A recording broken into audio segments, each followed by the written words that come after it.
وہ کون سی چودھری صاحب؟ میں نے جلدی سے پوچھا۔ تجھے چودھری حشمت علی خان کا خون کرنا ہوگا۔ کہ کیا؟ میں سرتاپا لرز اٹھا۔ ہاں، میں نے کوئی فارسی نہیں بولی ہے، کیا کہتا ہے پھر تو؟ مگر میں نے تو کبھی ایک مکھی تک نہیں ماری ہے، میں غریب بھلا اتنے بڑے چودھری صاحب کا خون کیسے کر سکتا ہوں؟ میں نے کپ کپاتے لہجے میں کہا۔ اچھا تو پھر ٹھیک ہے، پھر ادھر ہی مرو۔ یہ کہہ کر وہ سب لوگ مجھے قید کر کے وہاں سے چلے گئے۔ میں اتنے بڑے کمرے میں تنہا رہ گیا تھا۔ میں بہت رویا چلایا مگر کسی نے بھی نہ میری سنی۔ پھر مجھے جیپ کے اسٹارٹ ہونے اور اس کے روانہ ہونے کی آواز سنائی دی۔ وہ لوگ جا چکے تھے۔ یہ ڈیرا گاؤں کی آبادی سے دور تھا۔ میں تھک کر چور ہو کر چارپائی پر ڈھہ سا گیا۔ اس بار تو میں بڑی خطرناک نوعیت کی مصیبت میں پھنس چکا تھا۔ آج مجھے اپنی کمائی اور بے بسی کا بری طرح احساس ہو رہا تھا۔ ساتھ ہی مجھے چودھری نیاز کی ظالمانہ حرکت پر تل ملاہٹ بھی ہو رہی تھی۔ اب میں بری طرح پچھتا رہا تھا کہ کاش میں اس منحوس کالی باولی کی طرف جانے والا راستہ اس گاؤں سے نہ اختیار کرتا۔ آخر کو کالی باولی کی طرف 50 راستے جاتے تھے، مگر اب کیا ہو سکتا تھا؟ میں تو بری طرح پھنس چکا تھا۔ مجھے تو اپنے تایا اکبر خان سے بھی یہ امید نہ رہی تھی کہ وہ مجھے تلاش کرنے کی بھی زحمت گوارا کرے گا۔ رفتہ رفتہ مجھے یوں محسوس ہونے لگا جیسے میں چودھری نیاز کے ہاتھوں بے موت مارا جاؤں گا۔ میری سمجھ میں نہیں آ رہا تھا کہ میں کیسے یہاں سے چھٹکارا پاؤں۔ تب پھر اچانک جیسے میرے اندر غیبی آواز ابھری۔ وہ آواز خود میری اپنی تھی۔ شوکت حسین، تو نے ابھی سے ہی ہمت ہار دی؟ ابھی تو تجھے جگدیش جیسے شیطان سے مقابلہ کرنا ہے اور اس شیطان کے پنجوں سے سونی کو آزاد کرانا ہے۔ چلو اٹھ، اللہ کا نام لے، تیرے پاس تو بابا کمال شاہ کا تعویذ ہے، تو کیوں گھبراتا ہے؟ تجھے اب حالات کی ان سیاہ آندھیوں سے نبرداز میں ہونا ہے، خود کو مضبوط بنا، لوہے جیسا مضبوط۔ اس کے بعد وہ آواز معدوم ہو گئی۔ یکایک مجھے محسوس ہوا جیسے میری رگوں میں گردش کرنے والا لہو پارا بن چکا ہے۔ میں اپنے اندر ایک نیا جوش اور نیا ولولہ محسوس کرنے لگا تھا۔ میں نے اپنے دائیں بازو سے بندھے تعویذ کو ہولے سے تھپ تھپایا اور پھر ایک نئے عزم کے ساتھ چارپائی سے اٹھ کھڑا ہوا۔ سب سے پہلے میں نے کمرے کا باریک بینی سے جائزہ لیا۔ یہ کمرہ مستطیل تھا اور خاصا بڑا تھا۔ کمرے کے آخری حصے میں کاٹ کباڑ اور کچھ اناج وغیرہ کی بوریاں پڑی ہوئی تھیں۔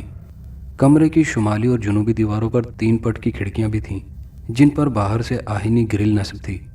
پٹ بند تھے۔ کمرے کی چھت خاصی بلند تھی اور ایک طرف ذرا بلندی پر کھلا روشن دان تھا جو آدم گزار تھا۔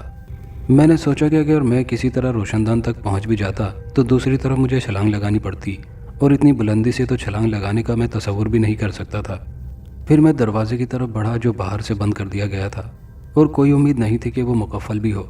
فرار کی کوئی راہ مجھے فی الحال سجائی نہیں دے رہی تھی۔ میں تھک ہار کر چارپائی پر گر سا گیا۔ اچانک میرے ذہن میں ایک خیال بجلی کے گوندے کی طرح لپکا۔ میں نے کھڑکیوں کا تو جائزہ ہی نہیں لیا تھا۔ چنانچہ میں اٹھا، پھر پہلے شمالی دیوار والی کھڑکی کی طرف بڑھا، اسے اچھی طرح کھول کے دیکھا اور پھر باہر سے مضبوط مگر زنگ آلود گرلیں اس میں نصب تھیں۔ میں یہاں سے مایوس ہو کر دوسری طرف کی دیوار والی کھڑکی کی طرف بڑھا، اسے کھولا تو وہاں بھی حسب توقع گرل نصب تھی۔ میں نے یوں ہی زنگ آلود گرل کی مضبوطی جانچنے کے لیے اسے ذرا ہلایا تو اچانک میرے اندر ایک امید کی جوت جاگی۔ گرل ڈھیلی تھی۔ میں نے جلدی سے کیلوں کا جائزہ لیا تو مجھے ایک طرف کی کیلوں کی پوری قطار میں سے زیادہ تر کیلیں اکھڑی ہوئی نظر آئیں اور جو باقی ماندہ لگی ہوئی تھی وہ بھی سب ڈھیلی تھی۔ میں نے سوچا کہ اگر میں ذرا سا زور لگا کر آہنی گرل کے اس جنگلے کو باہر کی طرف جھٹکے دوں تو یقیناً باقی ماندہ کیلیں بھی اکھڑ جائیں گی۔ چنانچہ میں نے سب سے پہلے کھڑکی کے اندر سے باہر کا جائزہ لیا۔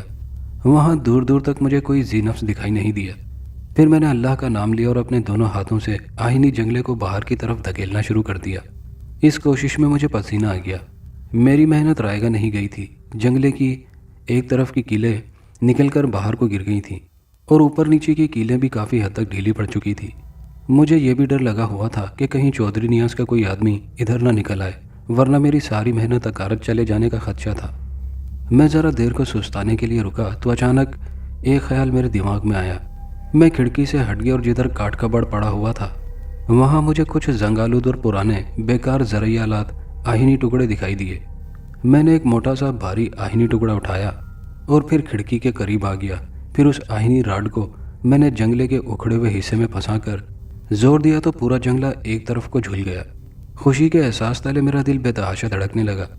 پھر میں نے ایک لمحہ بھی ضائع کیے بغیر کھڑکی کی چوکھٹ پار کر کے باہر کود گیا اور سرپٹ دوڑ لگا دی۔ میں اب چودھری نیاز کے گاؤں کی حدود سے دور نکل جانا چاہتا تھا اور ایک بنجر میدان سے لمبا چکر کاٹ کر کالی باولی والے راستے کی سمت پر ہو لیا تھا۔ میں دوڑتا ہوا کافی دور نکل آیا تھا۔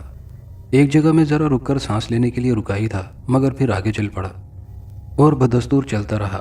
ادھر آن کی آن میں بادلوں کے گرجنے کی دل دہلا دینے والی آوازیں ابھریں اور دیکھتے ہی دیکھتے طوفانی ہواؤں کے جھکڑوں کے ساتھ ساتھ دھواں دھار بارش کا بھی آغاز ہو گیا۔ میں سارا بھیگ چکا تھا۔ طوفانی ہوائیں میرے قدم اکھیڑنے لگی۔ مجھ سے تو اب ایک قدم بھی آگے بڑھنا دوبھر ہو گیا تھا، مگر میں نے ہمت نہیں ہاری اور تیز ہواؤں کے سرد ترین تھپیڑوں کا مقابلہ کرتے ہوئے بمشکل آگے بڑھا۔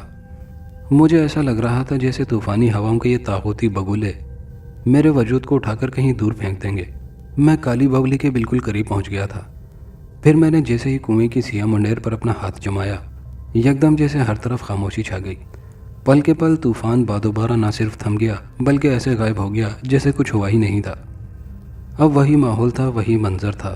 آسمان بالکل صاف تھا، ویسے ہی چمکیلی دھوپ نکلی ہوئی تھی جیسے کچھ ہوا ہی نہ تھا۔ میں ہونٹ بھینچ کر تلخی سے مسکرایا تھا، کیونکہ میں سمجھ گیا تھا کہ یہ اس مردود جگدیش کی ہی حرکت ہو سکتی تھی، اور کیا خبر کہ یہ میری نظر تک ہی محدود تھا۔ بہرحال میں نے تعویذ پر ہاتھ رکھا، اللہ کا نام لیا اور منڈیر پر چڑھ گیا۔ نیچے کنویں میں تاریکی تھی، ایک سیڑھی نیچے اندھیرے میں گم ہو رہی تھی۔ کنویں کی اندھی گہرائی کو دیکھ کر میرا دل ہولنے لگا تھا۔ جی میں آیا کہ واپس بھاگ جاؤں، مگر پھر دوسرے ہی لمحے سہنی کا چہرہ چشمے تصور میں آ گیا تو میرے اندر خود بخود ایک عجیب سی نئی قوت ابھر آئی۔ پھر میں نے دل مضبوط کیا اور جیسے ہی سیڑھیوں پر ایک قدم اتارا، اندر کنویں کی گہری تاریکیوں سے ایک گنجیلی آواز ابھری، خبردار اندر اترنے کی غلطی مت کرنا، ورنہ ساری عمر اس کی تاریک گہرائیوں میں پڑے مرتے سڑتے رہو گے۔ اب بھی وقت ہے، واپس لوٹ جاؤ۔ کنویں کی تاریک گہرائیوں سے ابھرنے والی اس گونجدار آواز کو میں نے فوراً پہچان لیا تھا۔ یہ آواز اس مردود شیطان کے چیلے جگدیش کی تھی، مگر میں اب کہاں رکنے والا تھا۔ لہٰذا میں نے دوسرا پاؤں بھی سیڑھیوں پر ٹکایا اور نیچے اترنا شروع کر دیا اور اترتا چلا گیا، حتیٰ کہ سیڑھیوں کے آخری سرے تک جا پہنچا، مگر کنویں کی تہہ یا زمین تک پھر بھی میرے پاؤں نہیں پہنچے تھے۔ اب تو میں بڑا سٹ پٹایا۔ اوپر دیکھا تو کنویں کا روشن سرا بہت چھوٹا اور خاصا اونچائی پر نظر آ رہا تھا۔ نیچے تاریکی تھی، گھٹا ٹوپ تاریکی۔ پھر میں نے اللہ کا نام لیا اور سیڑھیوں کے اختتامی حصے سے نیچے چھلانگ لگا دی۔ میں نیچے ہی نیچے گرتا چلا جا رہا تھا، کبھی الٹا، کبھی سیدھا اور کبھی سر کے بل، تو کبھی ہوا میں کلا بازیاں کھاتا ہوا تاریک گہرائیوں میں گرتا چلا جا رہا تھا، جیسے یہ کوئی قصر فنا تھا جس کے اندر میں گرتا ہی چلا جا رہا تھا۔ اب تو میرے ہوش و حواس بھی ساتھ چھوڑنے لگے تھے، میرا دل ہولنے لگا تھا اور حلق سے اضطراری طور پر چیخیں بھی خارج ہونے لگی تھی، مگر کنویں کی گہرائی تھی کہ کسی طور ختم ہونے کا نام ہی نہیں لے رہی تھی۔ بالآخر میں ہوش و خرد کی دنیا سے بالکل بیگانہ ہو گیا اور مجھے کچھ ہوش نہ رہا۔ دوسری بار میری آنکھ کھلی تو میری سماعتوں میں پانی کا شور سا سنائی دیا، ہموار موجوں کی روانی کی آواز۔ مجھے محسوس ہوا جیسے میرا پورا بدن پانی سے بھیگ گیا ہو۔ میں نے آنکھیں کھولی مگر مجھے اپنے چاروں طرف گھٹا ٹوپ تاریکی کے سوا کچھ نظر نہ آیا۔ مجھے یوں لگا جیسے میں کسی گیلی زمین پر پشت کے بل لیٹا تھا، مجھ پر پانی کے قطرے بھی ٹپک رہے تھے۔ ذرا دیر بعد میری آنکھیں کچھ دیکھنے کے قابل ہوئی تو مجھے بالکل مدھم سی روشنی کا احساس سا ہوا۔ ایک عجیب سی گھٹن اور سیلن محسوس ہو رہی تھی۔ میں نے اٹھ کر بیٹھنا چاہا تو اچانک میرا سر پتھریلی چھت سے ٹکرایا۔ قطرہ قطرہ مجھ پر گرنے والا پانی اس چھت سے ٹپک رہا تھا۔ اب تو میں بری طرح سٹ پٹایا۔ پھر میں نے کیچڑ زدہ زمین میں رینگتے ہوئے اپنا رخ مدھم روشنی کے مخرج کی طرف کیا تو سامنے مجھے ایک طویل قوس کی صورت میں چھجا سا نظر آیا، جس کے باہر مدھم سی روشنی میں مجھے ٹھاٹھے مارتا ہوا سمندر دکھائی دیا۔ میں نے کوہنی اور گھٹنوں کے بل جلدی جلدی رینگنا شروع کر دیا۔ میں اس قبرنما سیلن زدہ ماحول سے جلد از جلد نکل جانا چاہتا تھا۔ کیچڑ سے میرے کپڑے لتڑ چکے تھے اور بالآخر میں نیم روشن سرے تک پہنچ ہی گیا۔ اب مجھے سانس لینے میں بھی دشواری نہیں ہو رہی تھی، مگر پھر بھی مجھے ایک عجیب سی گھٹن کا احساس ہو رہا تھا۔ قبرنما زمین سے ابھرنے کے بعد میں اٹھ کھڑا ہو گیا اور حیران و پریشان چاروں طرف دیکھنے لگا۔ میرے چاروں طرف عجیب سی روشن تاریکی چھائی ہوئی تھی، مگر اس مدھم اور پراسرار روشنی کا مخرج مجھے کہیں بھی نظر نہیں آ رہا تھا کہ آخر یہ چاند کی روشنی تھی یا سورج کی۔ ایک عجیب سی ویرانی اور سناٹے کا راج تھا۔ سامنے سمندر کی طرح کا پانی پھیلا ہوا تھا اور اس کے بعد گھور تاریکی تھی۔ ساحلی ریت پر کھڑے کھڑے میں حیران و پریشان نظروں سے ساحل کے کنارے ریت کے ٹیلوں کے پراسرار ہیولوں کو دیکھ رہا تھا۔ مجھے تو آسمان بھی نظر نہیں آ رہا تھا، بس ایک مستقل تاریکی تھی، گھنگھور تاریکی۔ اس ہولناک ماحول سے مجھے اپنے وجود میں خوف کی پھریری سی دوڑتی محسوس ہو رہی تھی۔ پھر میرے اندر ایک روح فرسا خیال ابھرا کہ کہیں یہ زمین کی پاتال کے اندر کی نادیدہ دنیا تو نہیں جہاں میں اتر آیا ہوں۔